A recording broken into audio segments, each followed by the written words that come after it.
आई वडिलांची एक साधी अपेक्षा असते, ती म्हणजे आपलं बाळ निरोगी राहावं, हसत खेळतं असावं, खूप मोठं होऊन नाव कमवावं. एवढी छोटीशी अपेक्षा आई वडिलांची असते आणि याचसाठी ते दिवस रात्र आपल्या लेकरासाठी राबत असतात.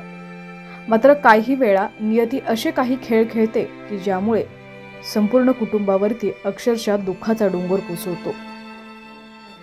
अशीच एक हृदय पिळवटून टाकणारी घटना घडलेली आहे, ज्यामध्ये डोळ्यांदेखत आई वडिलांना आपलं लेकरू गमवावं लागलं.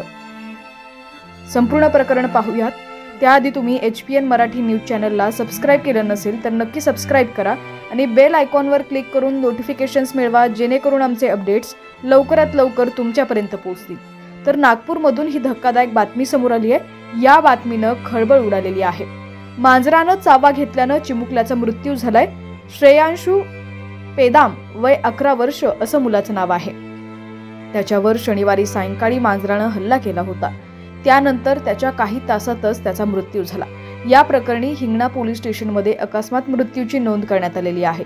घटनेनं श्रेयांशूच्या कुटुंबावरती शोककळा पसरली आहे. घटनेबाबत अधिक माहिती अशी आहे की ही घटना हिंगणा तालुक्यातील उखळी गावात घडली आहे. उखळी गावातील रहिवाशी असलेल्या श्रेयांशू कृष्णा पेदाम या 11 वर्षाच्या चिमुकल्यावर मांजरानं हल्ला केला. या घटनेत त्याचा मृत्यू झाला. श्रेयांशू खेळत असताना त्याला शनिवारी श्रेयांशू याच्यावर मांजरानं हल्ला केला. त्यानंतर त्याचा अवघ्या काही तासात मृत्यू झाला. मांजराच्या चाव्यामुळे त्याचा मृत्यू झाल्याचा प्राथमिक अंदाज आहे. मात्र मृत्यूचं कारण अद्याप अस्पष्ट आहे.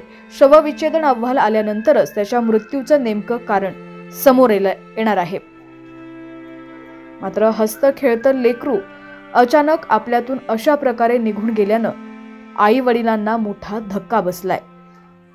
आणि अशी वेळ कोणत्याच आई वडिलांवरती येऊ नये अशी देखील अपेक्षा नेटकरी या बातमीवरती करत आहेत. खूपच भयानक घटना.